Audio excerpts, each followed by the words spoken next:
Hello everyone. Today I thought it would be fun to make a card directly on a card base. I normally don't do that. I normally am all about putting it on, you know, like a card front and then putting it on the base.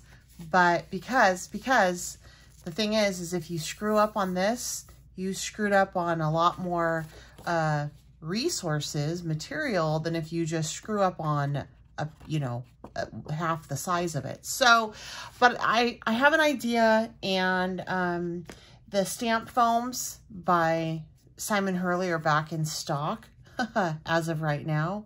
Hopefully they will still be in stock when this video goes live, but they fit absolutely perfect on the front of this. So I thought it'd be fun to make a few cards. I'm thinking about 2 cards with this, and I'm going to use this background stamp, the Festive Florals, and then I'm also going to use the sentiment as well as this fun snowman from Christmas Silhouettes by Simon Hurley as well. So the first one I'm going to do is I'm going to create the background for a card with Festive Florals. And this is something I did with the stamp foam before.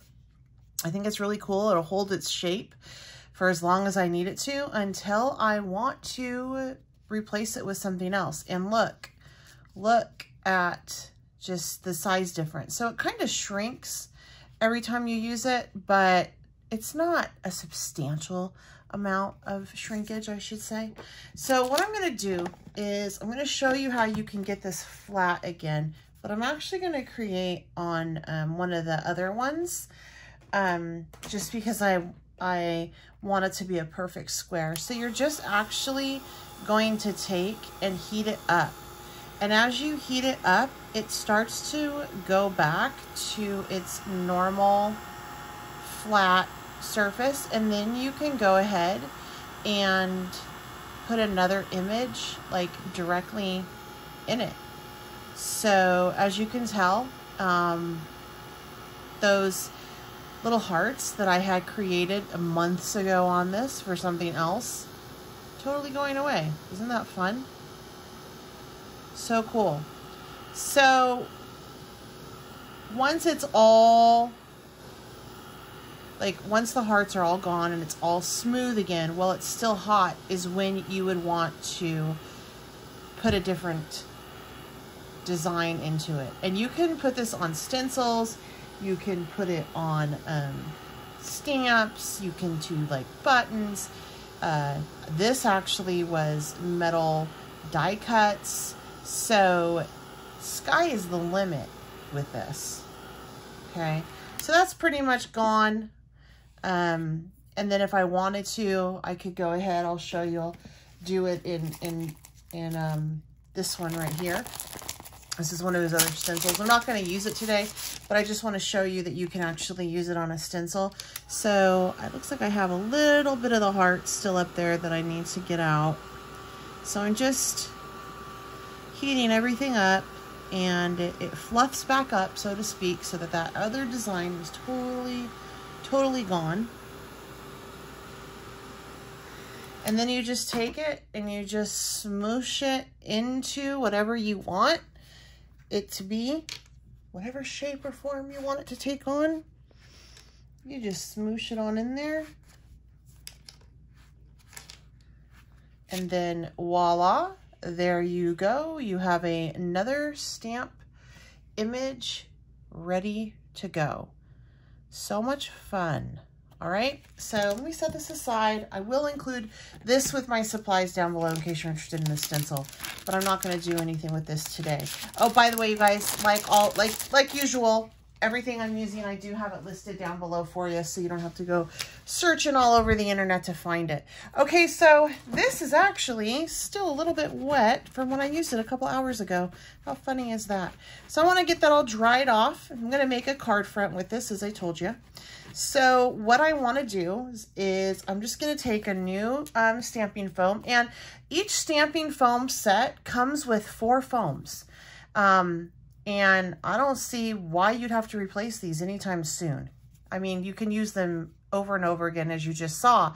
And I think they're only $5, so that's even better. Who doesn't like that kind of deal, right?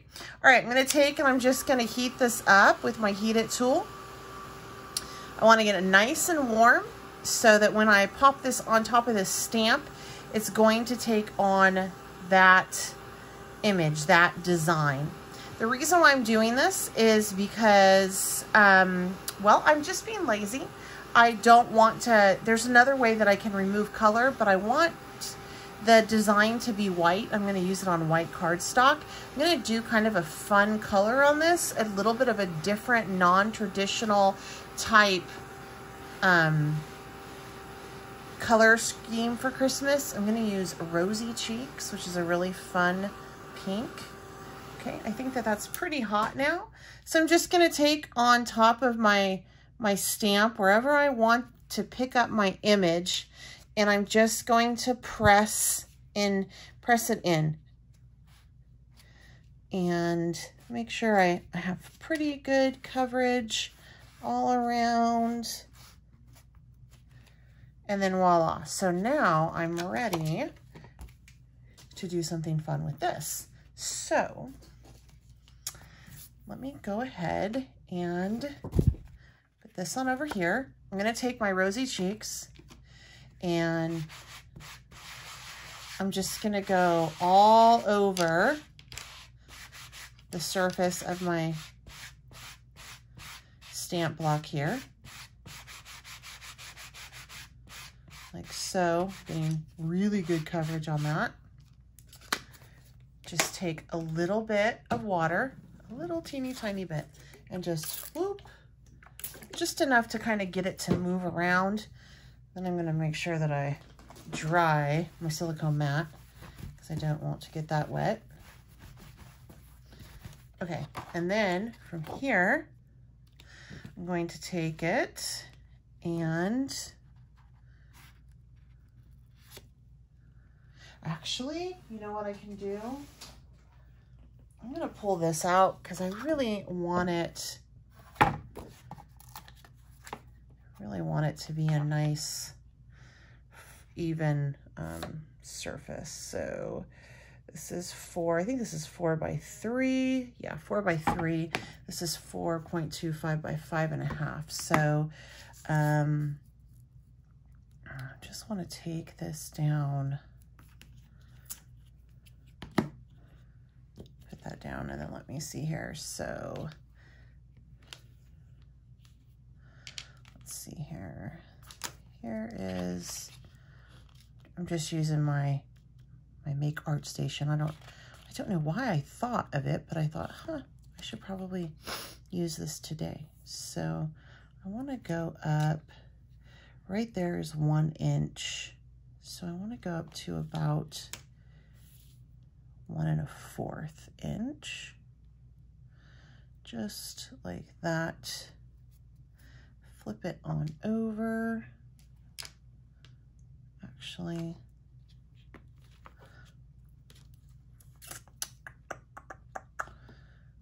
go.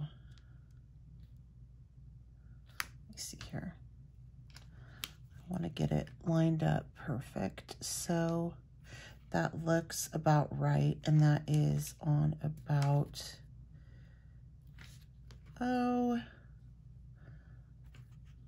inch mark right there. Okay, so I need to put it at about, there we go.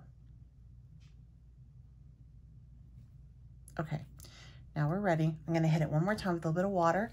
This is just, actually, I'm going to clean it because I let it sit for a long time. And I really want to make sure that I get this right. Okay, so I just clean that off. And I'm going to line it up on that ruler. And that will help me make sure I get perfect placement on this. And since this is a foam, it's going to stamp pretty nice. I don't have to have anything under it like you do with other types of stamps. Off screen, I'm just hitting it with water. Now I'm going to flip it on over, and I am going to just set it right there. Give it some pressure, like so. Voila! Beautiful background. Look how pretty that is. Yay. But we're not done yet. I want to put a sentiment down here. I also want to take a piece of that background stamp that I just used. I'm going to stamp it out on a piece of paper and cut it out. And then I'm going to paint it with these dye inks. I'm pretty sure you guys have seen me do this before. If you're new to my channel, I will speed up the video and kind of show you how I do it. But this little guy, we're good with this for now. I'm not gonna heat it up and take out the image. I'm just gonna clean it. You know, I might like this and I might want to make more images, but for this next step, I do want to take this poinsettia right here, pop it on into my Misty, and then I'm going to stamp it. Take this out because this is a rubber foam, so I don't need that foam. So I'm just going to pop this in here like so. And I want to get a piece of cardstock. I'm going to use my watercolor ink for this, or my waterproof ink for this, which is Archival. It's this right here, jet black, because I'm going to be doing like a watercolor type painting on it. So I just need it to be able to not lose its lines when I watercolor it. Okay. Whoop. So I need to go over it one more time. Another reason why I use the Misty. Sometimes that happens, especially with me.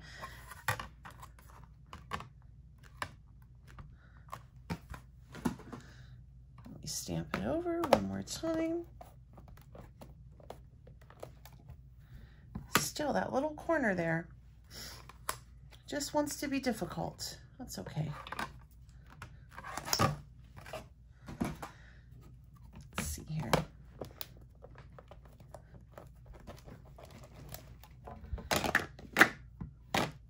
All right, we are going to call this good for now. I'm going to hit it with the dry. I'm not going to take this out because I can come back once I'm done coloring if I'm sloppy. And you guys, there's a chance I will be sloppy.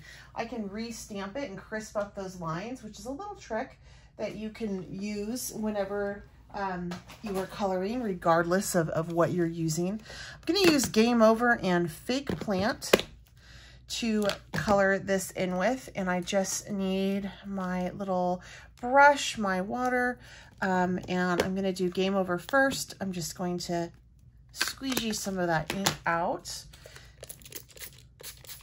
and then add some water. If I want it to be even less colorful, I would add less water.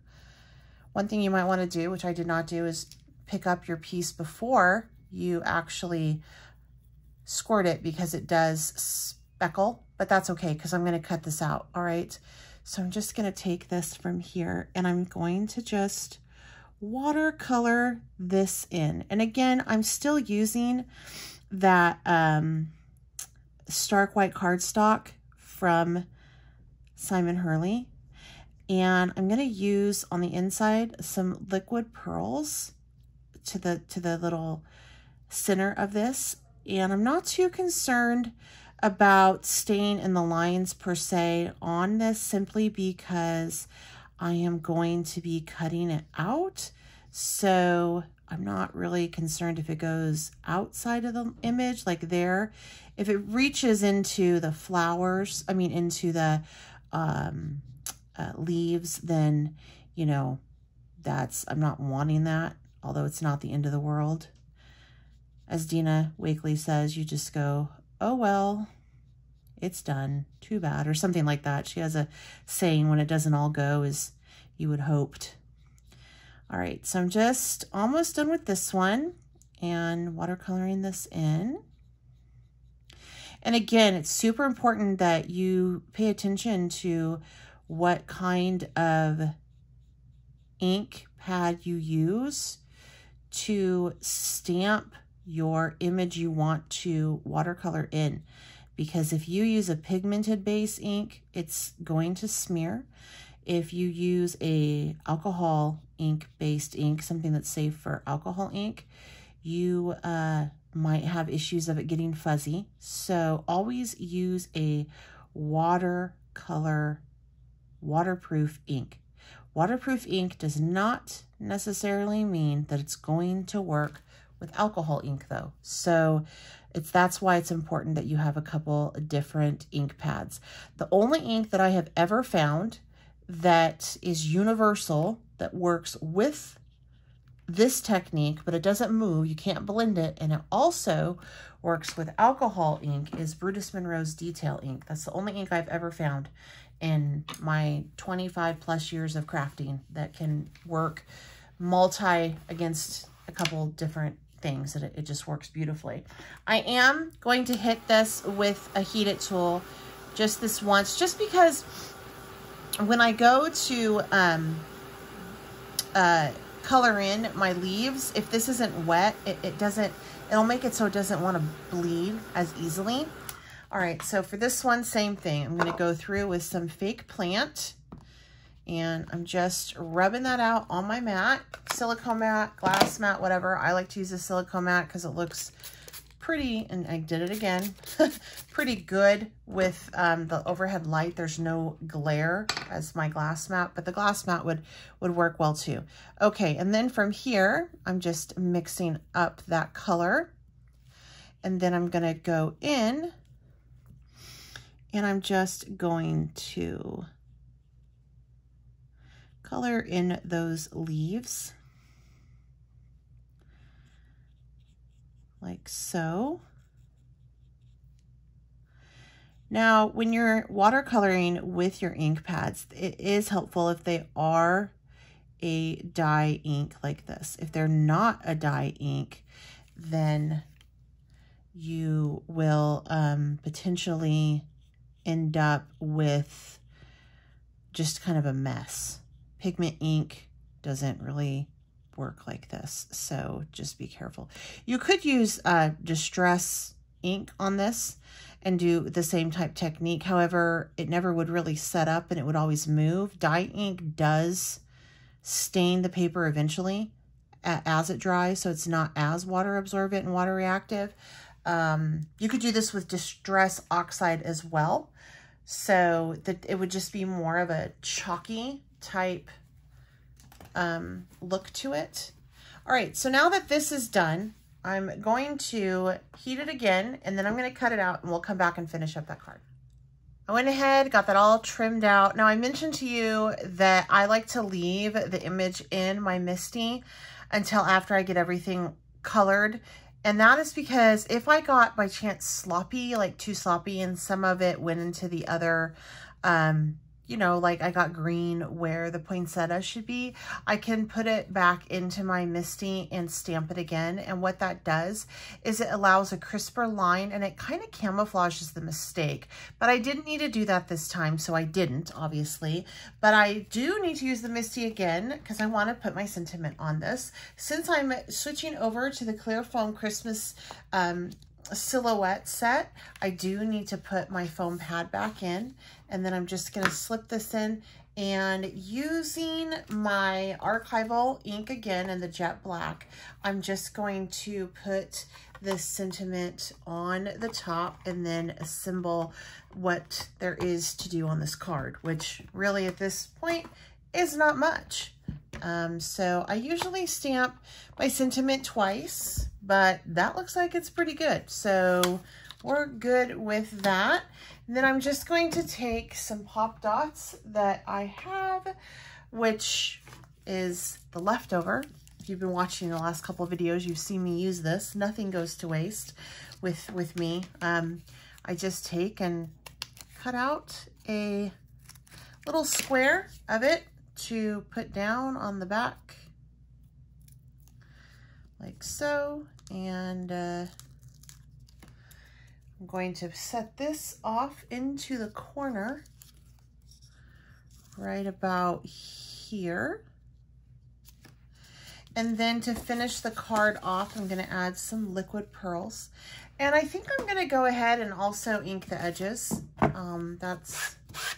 That's important too. It just gives it a nice, it kind of just finishes it off. I like the detail that it adds. All right, and then of course, I forgot to do my signature on the back. So since I'm going to be doing liquid pearls, I better do that too. So always make sure you put your signature on the back, so if someone receives your card, they know who made it. You would be amazed at how many people find me through, they saw my card sitting on their friend's, you know, mantle, and they flipped it over to see who made it. And had I not had my signature on, they would never know.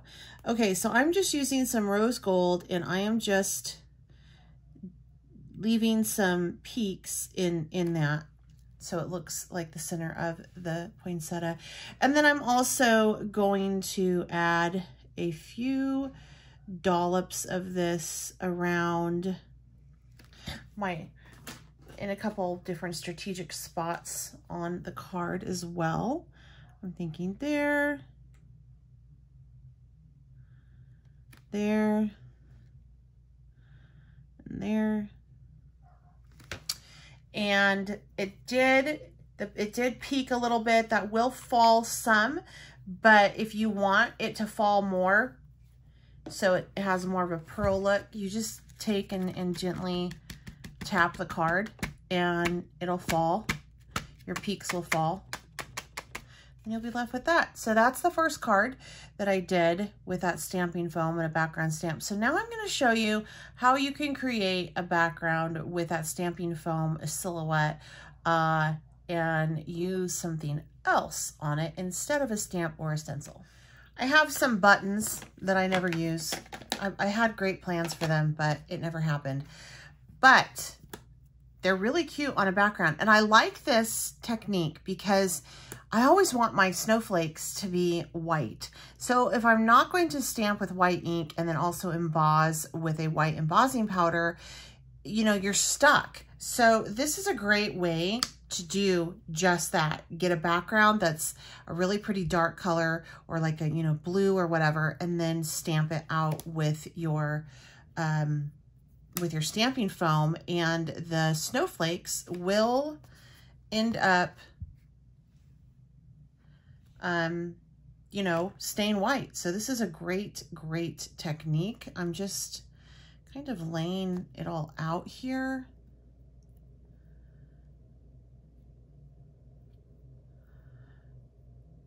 Kind of trying to figure out the placement on this.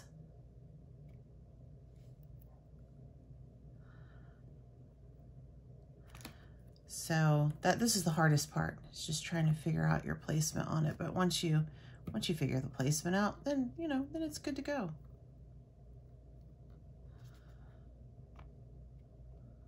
All right, I think that's good. All right, so this time I'm just gonna use the other side of this pad because I still wanna use that. I think I still like it. So I'm just gonna heat this up with a heated tool. I forgot how long they said to do it. I usually just do it as long as you're seeing me do it here. And that seems to be sufficient.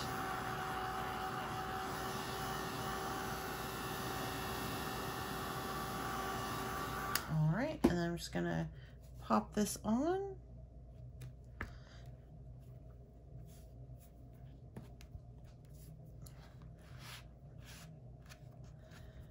Really smoosh it in there.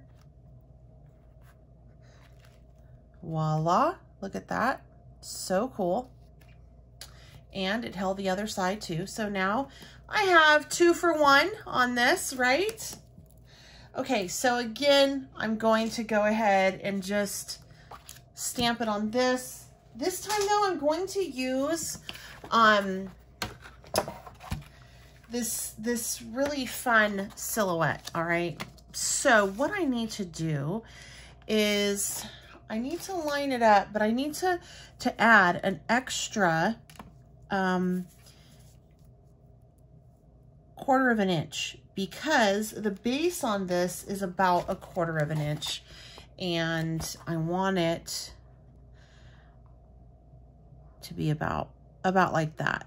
So there's going to be a little bit of overhang. So I need to put this up a little bit higher on my card. So I'm just going to, I'm thinking,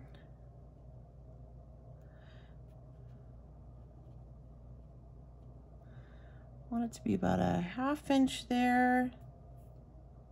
That looks pretty good.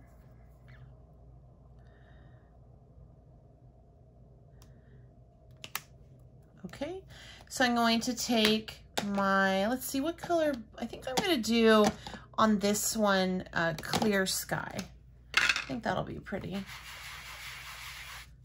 And you could add in, you know, different colors. You don't have to just do one color on this. You can do a couple different colors. And then off screen, I'm going to mist it with some water.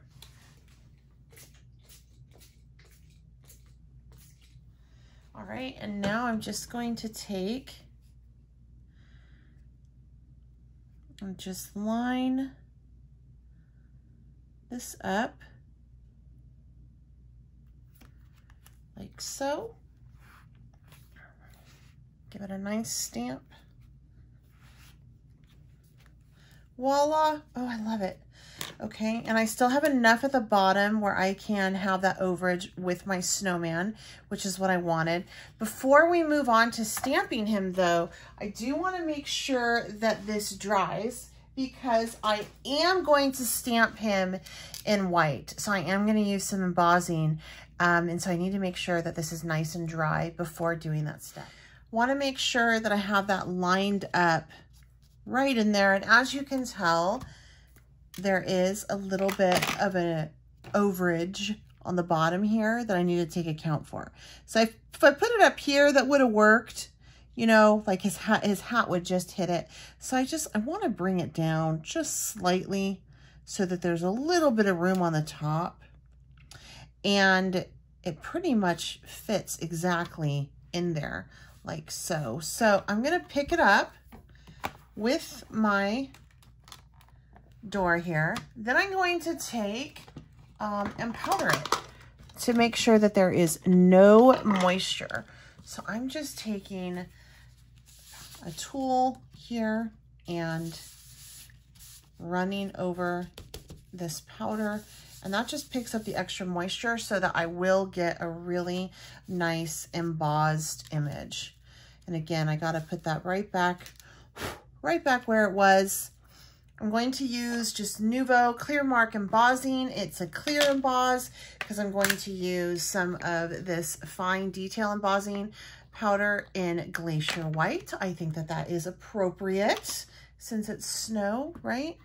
And I'm just going to get him covered fairly well. This is always scary when I'm using Clear Mark because I can't always see. So it's like, I'm not gonna know if I have a really good stamped image until after I emboss it. So that's always kind of scary. I'm gonna do it one more time just to be on the safe side. And then, you know, if you get a ghost image by doing it 2 times, there's that. I don't think that I got that, those little arms very well. Okay, now, all right, now I think we're good. So I'm gonna take this, set this aside, and then I am going to cover my image with my embossing powder. And since I can put it all back into my my bottle, I don't have to worry about wasting it. I can dump the whole thing on this image, and nothing will go to waste because I can just put it right back in with my handy dandy tidy thing that I'm using. Again, I'm going to find everything I can for you guys and list it down below so you don't have to try to search the internet for it. I'll have it down there for you. And when you guys shop those links, they are affiliated. So what it does is I, in turn around and buy more stuff so that I can continue to bring free content to you here on YouTube. So it does pay me for my time, since I'm not getting paid for these videos from the companies. All right, let me go ahead and just emboss this. And you know it's embossed when it turns white and clear.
All right, so that's cute, but it did blend a little bit too much into the background because my snowflakes are white. So I'm just gonna go in with a fine tip detail pen and outline all of it, and then add in the last finishing touch.